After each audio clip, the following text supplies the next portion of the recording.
Look at that. Pwede mo nang sagawin. Bongga!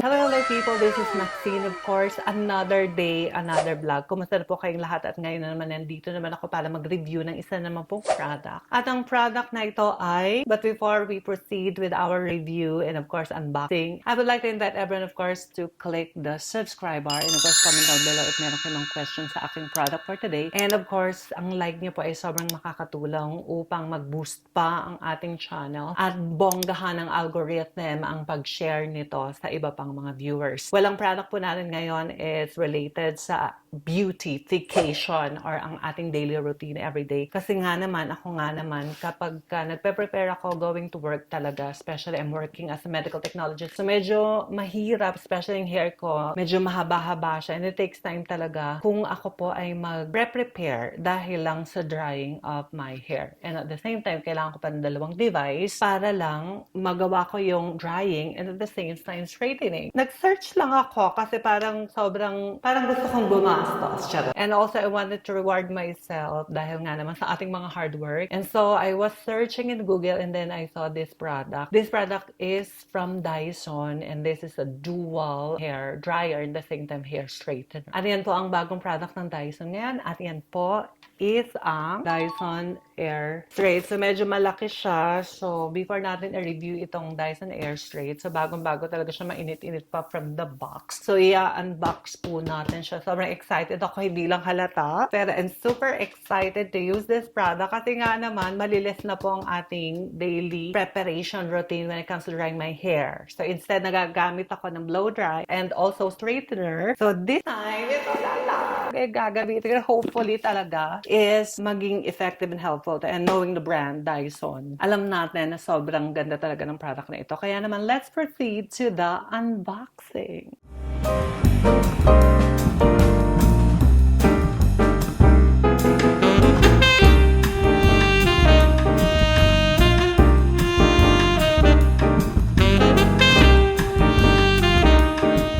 So here we are guys, and of course natapos na natin ang ating unboxing ng ating Dyson Hair Straight and voila! Here is our Dyson Air Straight. So akala ko sobrang laki siya kasi nung pinanood ko yung review, parang ano siya, mas malaki pa siya sa mukha ng gumagamit. So yun talaga ina-expect ko, baka mabigat or malaki sobra, pero hindi naman siya sobrang bulky and when it comes to weight, hindi rin siya ganun kabigat. So ngayon meron siya ditong red na lock button. So ito, pagka naka-clump siyang close, you can use it as blow dry. As you can see, meron siyang panel dyan. Based dun sa review na napanood ko, dyan lalabas yung air. And then, pagka inopen mo na siya, so pwede mo na siyang gamitin as parang flat iron, pero as you can see, wala siyang metal panel sa loob. So, ang mag-dry lang and at the same time, mag-i-straight ng inyong hair is yung airflow na pinuprovide ng ating Dyson Air Straight. And then, sobrang straightforward niya lang. Meron siya ditong mga buttons sa side na ito. So, meron siya ang power button, meron siyang mode select button, and also meron siyang cool, yung blue color na button. And also, you have the fan strength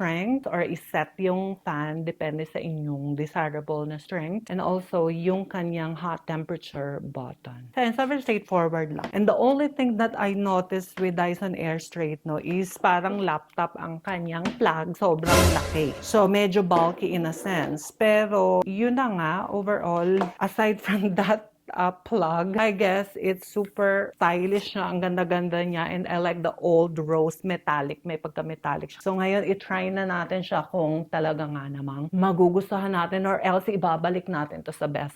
Let's go! So I'm guys, nandito na ako ngayon sa aking restroom to share and of course to show you kung gaano ka-effective tong Dyson Air Straight. So when you switch it on, there. So, naririnig nyo na agad yung airflow ng ating device. So, meron siyang cute na monitor dyan which help you for the proper way to use it. When you first use this device, it will let you choose kung anong language ang gusto nyo, depende sa kung saan country kayo naroon. And of course, it will teach you how to use the device itself. So ngayon, I'm really excited to use this device, kaya naman I will wet my hair and we will see kung gaano kabilis na madadry ng Dyson Airstrait ang ating hair. You know what? The main reason then kaya nga nag-Dyson Airstrait ako because my hair is bleached and of course sobrang dry na rin niya. And using two device to dry and straight my hair is sobrang nakaka-damage talaga ng buhok. Kaya when I see this online and of course the review is great and everyone's like love it,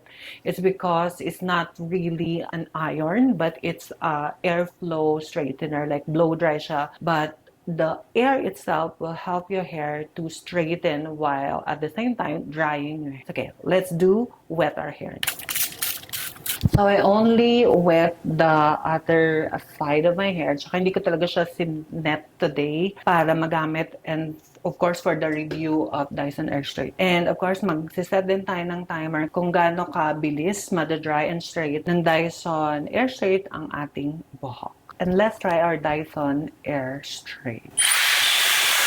So you just close and lock it para sa blow dry effect. So as you can see, para sa blow dry and sobrang okay na rin.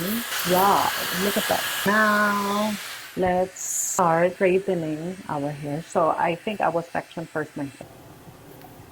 And then automatic, sobrang smart niya in fairness.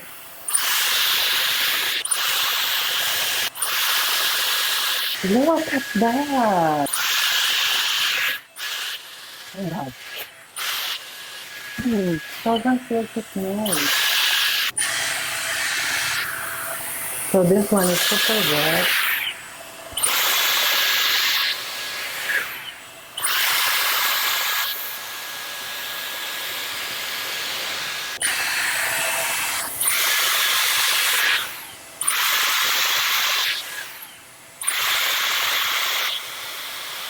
Tama na natin yung mga hindi masyadong basa.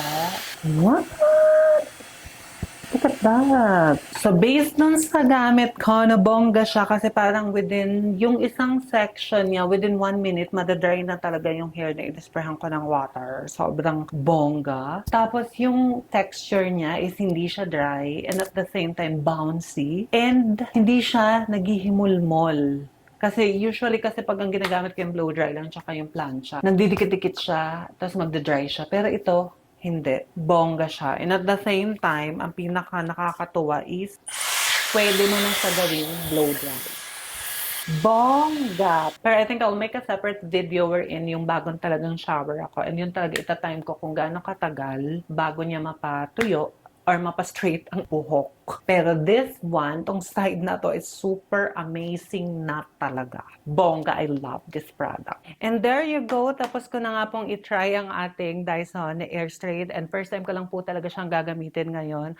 That's why on the spot lahat. So, yun na nga, tinry ko siya. Nag-spray ako ng winet ko yung hair ko na talagang wet siya, talagang parang towel dry ang ginawa ko. And then I'm so surprised about yung functionality ng Dyson Airstrait because sobrang smart niya. Meron siyang sigurong AI na in-apply nila doon sa system ng device na ito. It's because it's capable na mag-run kapag ginagamit niya lang siya sa buhok niya. Pero kapag ka naka-standby siya or hindi siya ginagamit sa hair, nag-i-stop siya ng kusa. And of course, ang pinaka natutuwa ako is yung blow dry functionality niya na pag naka-clamp siya at naka-lock siya ng ganyan, pwede niyo siyang gamitin as blow dry lang. Sobrang convenient nun kasi yun na nga lang ang gagamit. Kumbaga isang device na lang ang gagamitin for straightening and at the same time drying your hair. And also, when it comes to the quality ng straightening niya, no, nakita nyo naman na talagang sobrang bagsak yung side na to kasi ito talaga yung tinry ko. And sobrang effective talaga niya. Kaya tuwang-tuwa ako nung ginamit ko to. And of course, since first time ko, talagang surprise ako sa capability ng Dyson Airstrait. So, I think this is the best buy for me aside from the bulky plug na ito. Ito lang siguro ang pinaka-hate na hate ko sa device na ito. At the same time, medyo maingay din siya. No? Para blow dry lang din. Pero overall, with the functionality and of course, smart features na rin ng Dyson Airstrait, I can't complain. So saan ko ba binili tong device na to? Binili ko ito sa Best Buy and I think I only purchased this for $485. Pero I think it's $500 to $550. Pero meron siyang kasamang case. Since yung akin, wala siyang kasamang case, kaya na-purchase ko lang siya ng $485. Medyo expensive siya, pero I think it's a good purchase. And I don't have regret buying this product. Pero let's see after a few months kung talagang effective pa rin ang product na ito. Pero since Dyson is reliable when it comes to their electronic devices, ngayon pa lang sinasabi ko na this is a great purchase. So yun lamang po ang ating vlog for today. And of course, thank you so much sa lahat ng nanonood at sumusubaybay dito sa Maxine's Odyssey channel. And of course, again, I would like to invite everyone, of course, to subscribe and at the same time, comment down below if you have question about this device. And of course, likes will help to promote this video. And of course, bumongga ang ating algorithm. So ayun lamang po ating vlogs. And until next time, bye-bye!